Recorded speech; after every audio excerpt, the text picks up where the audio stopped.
உள்ளத்திலே நீ இருக்க, உன்னை நம்பி நான் இருக்க, வெள்ளிமலையான் மகனே வேலையா, என் வாழ்வு வளம் காண கடைக்கண் பாறையா, கடைக்கண் பாறையா.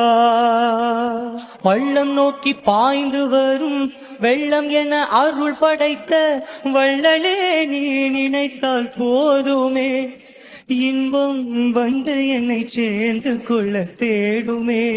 தென்பழனி மலை மேலே தண்டவாணி கோலத்திலே கண்குளிர கண்டுவிட்டால் போதுமே, என்றும் கருத்தில் உந்தன் அருள் வடிவம் தோன்றுமே. உள்ளத்திலே நீ இருக்க, உன்னை நம்பி நான் இருக்க, வெள்ளிமலையான் மகனே வேலையா, என் வாழ்வு வளம்